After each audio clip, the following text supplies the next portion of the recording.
درود پاک کب کب کہاں کہاں اور کیسے کیسے کام آتا ہے۔ ایک بہت ہی خوبصورت واقعہ، بڑا ایمان افروز واقعہ ہے جو میں آپ کے سامنے پیش کرتا ہوں۔ ایک دوست نے اپنے ایک دوسرے دوست کو قرض دیا، اور جب اس نے قرض دیا تو وہ قرض ایک بڑی اماؤنٹ تھی، 3000 دینار۔ وہ ٹائم آ گیا جب اس ٹائم وہ قرض لینے کے لیے اپنے دوست کے پاس گیا کہ بھائی مجھے میرے پیسے واپس دو، تو اس نے کہا کہ پیسے تو نہیں ہے میرے پاس، میں کولیپس ہو گیا ہوں، بزنس اب میرا ختم ہو گیا ہے، میں تمہاری رقم نہیں دے سکتا۔ اس نے ایک اور ٹائم دے دیا اسے کہ ٹھیک ہے اب اتنے وقت دنوں کے بعد میں دے دوں گا۔ وہ ٹائم بھی گزر گیا، اور جب وہ ٹائم بھی گزر گیا تو اس کے بعد اس دوست نے کہا کہ اب تو پیسے دے دو بھائی، میرا ٹائم پورا ہو گیا ہے۔ پھر نہ دے سکا ٹائم۔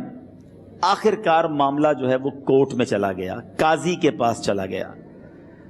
اب قاضی نے جس کو پیسے دینے تھے اس کو بلایا اور کہا کہ بھائی آپ کو اس کے پیسے دینے ہیں؟ کہتا ہے ہاں پیسے تو دینے ہیں۔ تو کہا پھر دیتے کیوں نہیں ہو؟ کہا پیسے ہیں ہی نہیں، کاروبار ہی ختم ہو گیا ہے، قرضہ تو لیا تھا، اب میرے پاس بچا ہی کچھ نہیں ہے۔ تو کہا اچھا اب یہ بتاؤ کہ کب دو گے، کیسے دو گے؟ اس نے کہا بس میرے پاس پیسے ہی نہیں ہیں۔ تو کہا اب تمہارے پاس 30 دن کا ٹائم ہے، 30 ڈیز میں یا تو اس کے پیسے لوٹا دو یا 30 دن کے بعد تمہیں قید کر دیا جائے گا۔ یہ شخص اب گھر آیا، پیسے تو تھے نہیں، مگر شاید علماء نے لکھا کتابوں میں، یہ واقعہ کئی بڑی بڑی کتابوں میں لکھا اور درود پاک کے فضائل کی بڑی بڑی کتابوں میں لکھا، اور اس شخص نے سوچا کہ اس نے ایک حدیث پاک پڑھی ہوئی تھی کہ جس میں یہ نبی پاک علیہ الصلوۃ والسلام نے فرمایا ہے، جس کا مضمون ہے کہ جو شخص پریشان ہو، مصیبت زدہ ہو، اسے چاہیے کہ مجھ پر کثرت سے درود پاک پڑھے، کیونکہ درود پڑھنا مصیبتوں اور پریشانیوں کو لے جاتا ہے۔ اب اس عاشق رسول نے سوچا اور تو کچھ ہے نہیں، اب میں درود پاک پڑھنا شروع کرتا ہوں۔ صبح سے لے کر شام تک وہ درود پاک پڑھنے لگ گیا۔ 27 دن گزر گئے، only 3 days left، 3 دن باقی تھے قاضی کے پاس جانے میں۔ 27 دن گزر گئے درود پڑھتے پڑھتے۔ جب 28ویں رات آئی تو آنکھیں تو بند ہوئیں، مگر خواب میں اسے ایک آواز آئی، گھبراؤ نہیں، تمہارا قرضہ ادا کر دیا جائے گا، تمہارا مسئلہ سالو ہو جائے گا۔ صبح اٹھتا ہے، درود پاک پڑھ رہا ہے، مگر کہتا ہے یہ آواز سے تو مسئلہ حل نہیں ہوگا، پیغام کیا ہے اسے سمجھ نہ آیا۔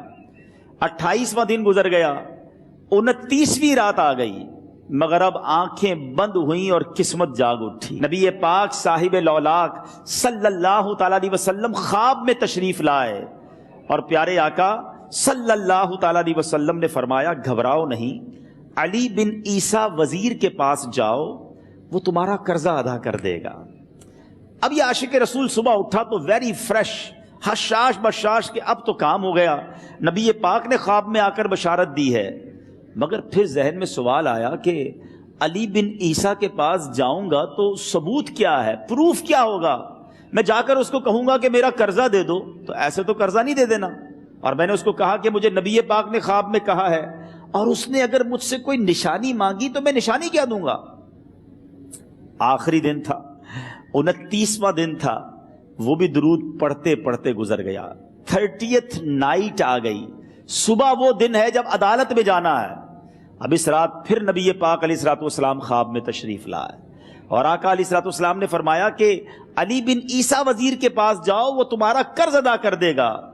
کہ حضور چلا تو جاؤں گا، لیکن اگر وزیر نے مجھ سے کوئی نشانی طلب کی تو میں کیا جواب دوں گا؟ پیارے آقا علیہ الصلوۃ والسلام نے کمال کا ارشاد فرمایا کہ علی بن عیسیٰ سے کہنا کہ تم روزانہ فجر کی نماز کے بعد 5000 بار درود پاک پڑھتے ہو، یہ راز فقط تم جانتے ہو اور تمہارا رب جانتا ہے۔ اب یہ جب صبح اٹھا تو ایک نشانی بھی مل چکی تھی۔ عدالت میں جانے سے پہلے وزیر کے دربار میں پہنچ گیا، اسے یہ ڈر تھا کہ آج پیسے نہ لوٹائے تو سزا ہو سکتی ہے۔ جب وزیر کے دربار میں پہنچا تو وزیر اپنے مشیروں کے ساتھ بیٹھا تھا۔ کہا مجھے آپ سے بات کرنی ہے۔ کہا بتاؤ کیا بات کرنی ہے؟ کہا میں ایک پیغام لایا ہوں آپ کے لیے۔ اچھا کس کا پیغام لائے ہو؟ کہا میں نبی پاک جناب محمد مصطفیٰ صلی اللہ تعالی علیہ وسلم کا پیغام لایا ہوں۔ وہ عاشق رسول وزیر تھا، کہتا بتاؤ میرے آقا نے کیا پیغام دیا ہے؟ کہا حضور میں 3000 دینار کا مقروض ہوں، آج آخری دن ہے اور میرے آقا نے مجھے بشارت دی ہے کہ آپ سے کہوں کہ آپ میرا قرض ادا کر دیجئے۔ علی بن عیسیٰ کہتا ہے کوئی ثبوت ہے آپ کے پاس؟ ہے کوئی دلیل بھی ہے آپ کے پاس؟ میں کیسے مان لوں کہ آپ کو نبی پاک علیہ الصلوۃ والسلام نے بھیجا ہے؟ عاشق رسول کہتا ہے خالی ہاتھ نہیں آیا، میرے آقا نے مجھے دلیل بھی عطا فرمائی ہے، مجھے ایک ایویڈنس بھی دیا ہے، اور پروف یہ ہے حضور کہ آپ روزانہ صبح فجر کی نماز کے بعد نبی پاک صلی اللہ تعالی علیہ وسلم کی بارگاہ میں درود و سلام کا نذرانہ پیش کرتے ہیں۔ جب تک 5000 کا عدد پورا نہیں ہوتا آپ اس وقت تک کسی اور سے بات نہیں کرتے، اور اے وزیر صاحب یہ راز صرف آپ کو پتا ہے اور آپ کا رب جانتا ہے۔ اللہ اکبر! وہ وزیر تو جس کو کہے نا جھوم اٹھا، ایسا عاشق رسول وزیر تھا جو روزانہ صبح 5000 درود پڑھتا ہو، اس کی تو عید ہو گئی نا۔ وہ کہتا ہے مرحبا یا رسول اللہ، میرے آقا نے میرے درود قبول کر لیے، اس سے بڑھ کر میرے لیے سعادت کیا ہوگی۔ اب یہ وزیر اپنے سیٹ سے اٹھتا ہے، اپنے کمرے میں جاتا ہے، تھوڑی دیر بعد واپس آ کر اس عاشق رسول کے ہاتھ میں 3000 دینار رکھ کر کہتا ہے حضور پہلے 3000 دینار تو نبی پاک کا حکم کی میں ادب سے بجا لاتا ہوں، میرے آقا نے جو حکم فرمایا یہ 3000 دینار آپ کو پیش کرتا ہوں، حضور ایک اور 3000 دینار لیجئے۔ میرے گھر آپ آئے، اتنی اچھی خبر سنائی، آپ نے قدم رنجا فرمایا، یہ 3000 اس کا نذرانہ ہے، اور ایسا کیجئے 3000 اور لیجئے، اس سے اپنے بچوں کے لیے کچھ چھوٹا موٹا کام شروع کیجئے، اور ایک وعدہ کر کے جائیے آج کے بعد زندگی میں آپ کو جب بھی کوئی کام پڑے میں آپ کا بھائی ہوں، مجھے یہ خدمت کا موقع دیجئے گا۔ اللہ اکبر! وہ مقروض جو ایک رات پہلے 3000 دینار کا مقروض تھا، ہو سکتا ہے اس کے بیک آف مائنڈ یہ بھی چل رہا ہو کہ اب شاید کل میں نے جیل میں جا کر عدالت میں جا کر گرفتاری دے کر جیل میں جانا ہے، مگر اب 9000 دینار ہاتھ میں ہیں۔ عاشق رسول جھومتا ہوا نبی پاک کی یاد میں گھومتا ہوا اب عدالت میں پہنچا۔ عدالت میں everybody expecting over there کہ آج اس نے آنا ہے اور آ کر کہنا یہی ہے کہ پیسے تو نہیں ہیں، گرفتار کر لو، مگر جا کر اس عاشق رسول نے 3000 دینار جج صاحب کے ہاتھ میں رکھ دیے۔ قاضی کہتا ہے پہلے تو یہ بتاؤ پیسے آئے کدھر سے؟ تم تو کہتے تھے غریب ہوں، تم تو کہتے تھے کاروبار نہیں ہے، ایک مہینے میں اتنی بڑی رقم کا انتظام کیسے ہو گیا؟ سبحان اللہ! اس عاشق رسول نے گویا زبان حال سے یہ کہا ہوگا کہ یہ تو کرم ہے ان کا، ورنہ مجھ میں تو ایسی بات نہیں، اتنا دیا سرکار نے مجھ کو، اتنی میری اوقات نہیں۔ اس نے وہ پورا واقعہ بھری عدالت میں سنا دیا۔ اللہ اکبر! میرے پیارے اسلامی بھائیوں ذرا سوچو پہلے زمانے میں کیسے عاشقان رسول ہوا کرتے تھے، وہ جج وہ قاضی بھی کیسا سرکار علیہ الصلوۃ والسلام کا عاشق تھا۔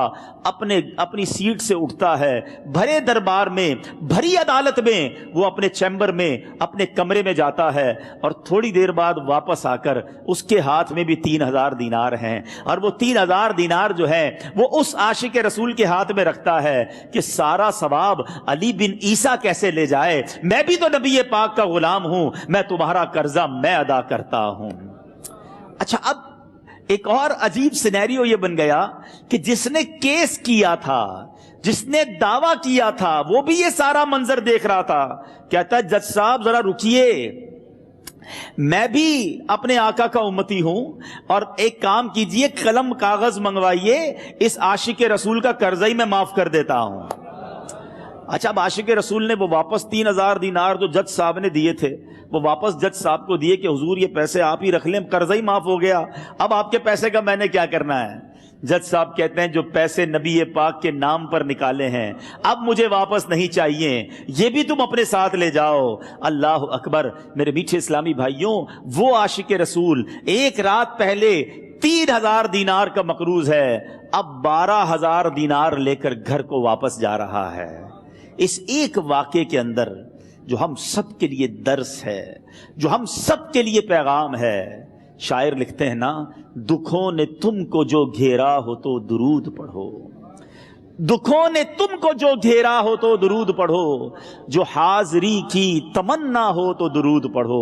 آج ہم بہت ساری پرابلمز میں ہوتے ہیں، یہاں بھی ہو سکتا ہے میرا کوئی بھائی بیمار بیٹھا ہو، کوئی قرضے میں ڈوب گیا ہو، کسی کا کوئی بزنس پرابلم چل رہا ہو، کوئی فیملی ایشو میں ڈسٹرب ہو، آپ کسی بھی پرابلم میں ہیں، خدا کی قسم درود پاک ایسا وظیفہ ہے. لوگ بہت سارے وظائف پوچھتے رہتے ہیں, بہت سارے جناب وظائف کے بارے میں معلومات کرتے رہتے ہیں. سچی بات یہ ہے ہر درد کی دوا ہے صلی علی محمد. ہر درد کی دوا ہے صلی علی محمد.